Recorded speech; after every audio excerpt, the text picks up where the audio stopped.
My name is Daniel.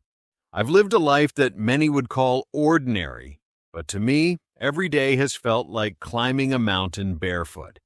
This is not a story of fame or fortune, but of invisible battles, quiet resilience, and the lessons I learned while carrying the weight of my own hopes and disappointments. Let me take you through the chapters of my life, marked by struggles that shaped me into who I am today. I was born in a small town where the roads were narrow and dusty, the houses close together, and everyone seemed to know everyone else's business. From the outside, my life might have looked peaceful, almost picturesque. A quiet street, an old family home, and the smell of fresh bread drifting from our neighbor's window in the evenings. But behind the wooden door of our house, life was often a quiet battle. My father worked as a mechanic in a small garage at the edge of town. He came home every night with oil-stained hands, smelling of metal and sweat. My mother, meanwhile, worked tirelessly at home, cooking, cleaning, and making sure my sister and I had at least a simple meal to eat. Our life was built on love, but also on a constant undercurrent of worry about bills, repairs, and what might happen if anything went wrong. As a child, I didn't see our poverty clearly. My world was small: school, home, and the narrow alley where I played football with friends whose shoes were often just as worn out as mine. But there were signs, little clues that told me something was different about our life compared to others. For birthdays, my presents were always small: a single toy car or a new pencil box that was really secondhand. At the time, it didn't bother me. I was just happy to have something new. But at school, I began to notice the difference. Other kids had colorful lunch boxes packed with sandwiches and fruit. Mine usually held leftover rice wrapped in paper or a single piece of bread. During lunch breaks, I would often sit in a quiet corner, eating quickly so no one would see. I didn't want anyone to ask why I had so little, because I didn't have the words to explain. It wasn't shame exactly. It was more a deep, wordless sadness that my family struggled in ways other families didn't seem to. I remember one winter when our old heater broke. The nights were freezing, and we all slept fully dressed, wrapped in thin blankets that barely kept the cold out. My father stayed up late those nights, trying to fix the heater himself because we couldn't afford a repairman. His hands, already rough from work, became cracked and red from the cold. Even then, he never complained out loud. He just kept trying. By the time I turned 12, I started to truly understand what poverty meant. It wasn't just empty shelves in the kitchen or secondhand clothes. It was the constant fear that something would go wrong, and knowing we had nothing extra to fall back on if it did. When I was 15, my father's garage had a slow season. Fewer customers meant less money. That winter was especially hard. I remember coming home from school and seeing my mother sitting quietly at the kitchen table, staring at an unpaid electricity bill. The lights flickered above her, and I felt a knot in my chest, realizing what it meant. That evening, our power was cut off. We spent the night in darkness, lit only by a single candle. My sister, still a child, cried softly in the corner, afraid of the dark. I tried to be brave for her, but inside I was just as scared. That night changed something in me. I decided I couldn't just be a boy who studied and played anymore. I needed to help, even if it meant growing up faster than I wanted. At 16, I found a part-time job in a local grocery store. My job was simple: sweep the floors, unpack boxes, and help customers carry their bags. It wasn't glamorous, but it was something. My first paycheck was small, barely enough to buy groceries for a week, but I still remember how proud I felt handing it to my mother. She tried to refuse at first, saying I should save it, but I insisted. I could see the relief in her eyes, even if her smile was tired. Balancing school and work was harder than I expected. I often stayed up late into the night finishing homework, my eyes burning from exhaustion. Sometimes I fell asleep with my book still open beside me. My grades slipped a little, and my teachers noticed. One day, my favorite teacher, Mr. Ellis, asked why I looked so tired all the time. I hesitated before telling him the truth. To my surprise, he didn't lecture me. Instead, he put a hand on my shoulder and simply said, "You're doing your best, Daniel. That matters." That simple kindness meant more than he could have known. In a life filled with constant struggle, small moments of understanding felt like lifelines. They reminded me I wasn't completely invisible. As the years passed, I worked through every school holiday, sometimes taking extra shifts when other workers fell sick. Each paycheck helped pay for food, bills, and my sister's school supplies. She was smart, and I wanted her to have the chance I feared I might not get, to study without worry. I learned to fix things at home, too. Leaky taps, broken chairs, anything that could save us from calling someone else and spending money we didn't have. Slowly, our house filled with patched-up furniture and homemade solutions, silent proof of our resilience. There were times, of course, when it all felt too much. Nights when I lay awake, listening to the quiet hum of the town outside and wondering why life had to be so hard. But even in those darkest hours, I found reasons to keep going.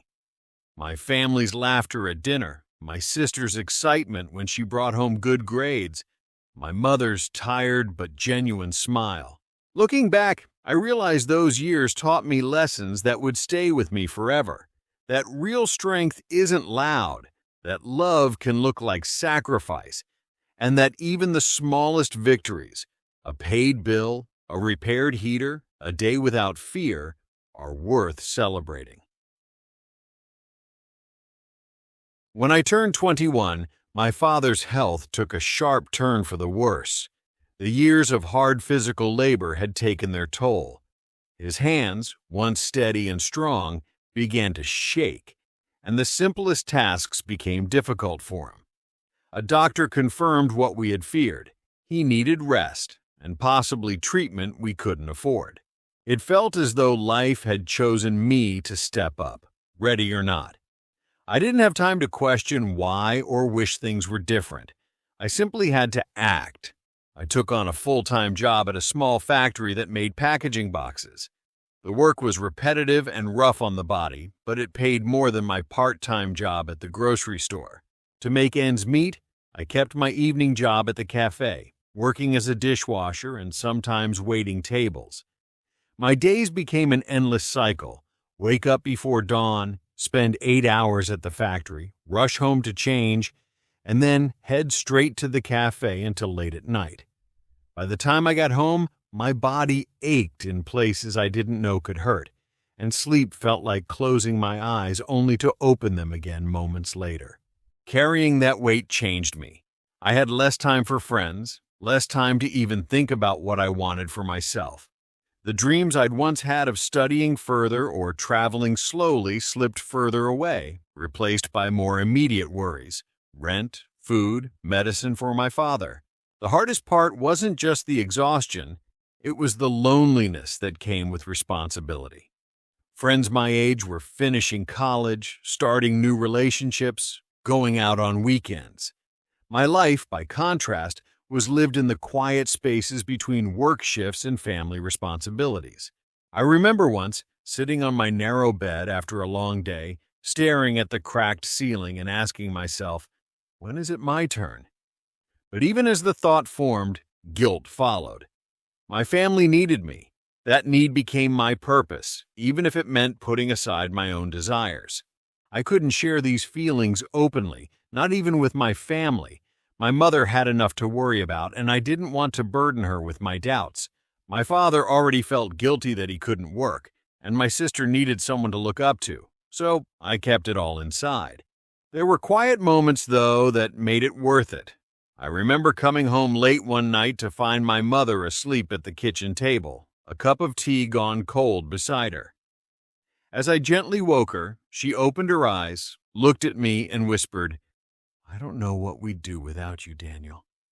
Her words stayed with me, giving me strength when my own ran out. Another memory stands out: my sister's graduation day. I'd worked extra shifts to help pay for her uniform and small celebration. As I watched her walk across the stage, her face shining with pride, I felt something shift inside me. For the first time in years, I felt truly happy.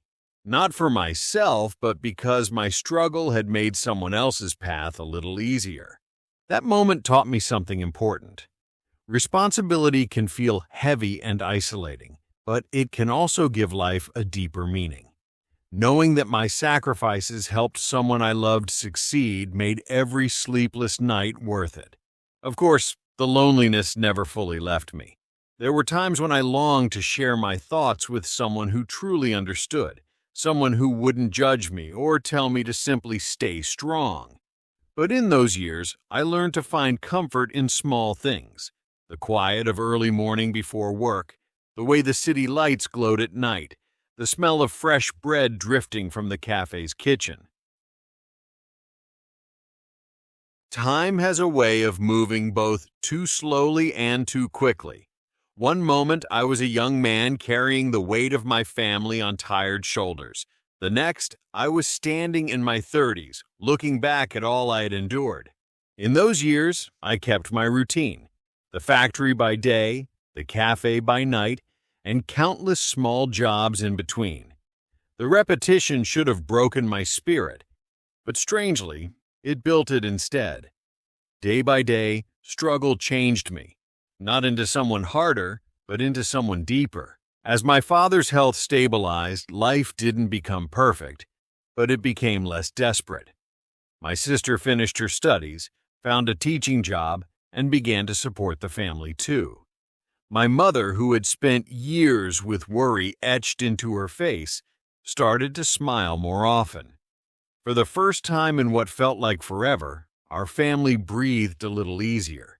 With the immediate pressure easing, I found space to reflect on what my struggle had taught me. At first, I saw only the scars, the missed opportunities, the friendships that had quietly faded, the simple joys I'd set aside. But slowly, I began to see the gifts hidden in the hardship. Struggle had taught me patience, real patience, born not from choice but from necessity. When life offers no quick solutions, you learn to live each day as it comes. You stop waiting for a perfect tomorrow and start finding small victories in the imperfect today. It had also taught me compassion. Years of silent hardship made me notice the quiet suffering of others. When I saw a man sitting alone on a cold bench, I felt his loneliness without words.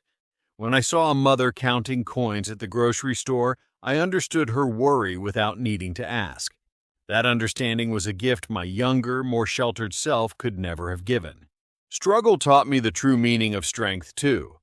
When I was younger, I thought being strong meant not crying, not doubting, not feeling afraid. But life showed me otherwise. Real strength is crying and still getting up the next day.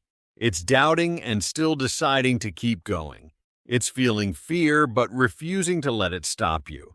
And perhaps the most surprising lesson? Struggle taught me gratitude. Not the easy gratitude that comes when everything goes right, but a deeper kind, the kind that grows in the middle of hardship. I became grateful for the simplest things: a hot meal after a long shift, the soft sound of rain outside my window, a kind word from a stranger. Things I once took for granted became treasures. Years passed, and though I still worked hard, I began to live a little more too. I saved small amounts, bit by bit, and took my mother and sister on a short trip to the sea. The first holiday we'd ever had. Standing on the shore, watching the waves roll in, I felt a kind of peace I hadn't known was possible. It wasn't that my struggles had ended, but they felt lighter, somehow. I had survived, and that survival felt beautiful. There were moments when regret visited me, of course. Late at night, I sometimes wondered what life might have been if my father had stayed healthy, if we hadn't been so poor, if I'd been free to study and travel. But those thoughts never stayed long, because even in my most difficult years, I had lived a life of purpose. And that, I realized, was worth more than any lost dream. As I entered my late 30s, I finally allowed myself to hope for something more. I met someone. Her name was Emily. We met at the cafe where I still worked evenings, though now only part-time. She came in often, always reading a book while waiting for her coffee. Over time, quiet smiles turned into small conversations, and small conversations turned into long talks about life. For the first time, I shared pieces of my story with someone outside my family. Emily listened, not with pity, but with genuine respect.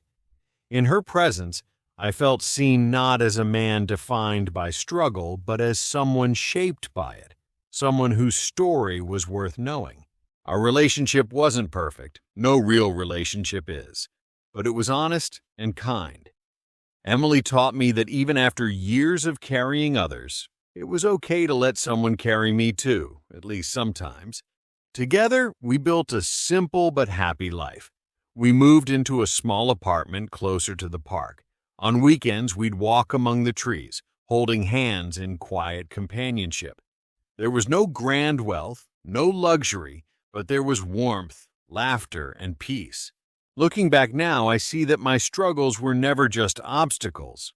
They were also my teachers.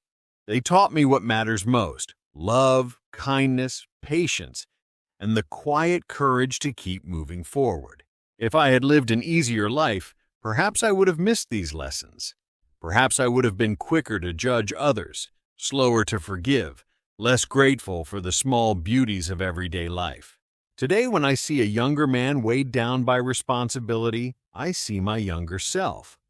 I want to tell him what I now know, that even if your struggle feels invisible, it matters, that your quiet endurance shapes you into someone deeper, kinder, stronger, that one day you will look back and see not just pain, but growth, and that, behind every scar, there is a story worth telling. In the end, my life was never about the struggle alone, but about what that struggle built inside me: resilience, compassion, and love. My story isn't extraordinary because of grand achievements or fame. It's extraordinary because through hardship, I learned to find hope where it seemed impossible, to offer kindness when my own heart felt empty, and to keep going even when I wanted to stop. If you ask me now whether I would choose a different life, an easier path without struggle, my answer might surprise you. I wouldn't, because everything I treasure most about myself, I owe to the hardest moments I survived. And so, my story stands as a quiet reminder. Sometimes it is struggle itself that carves out the best parts of who we become.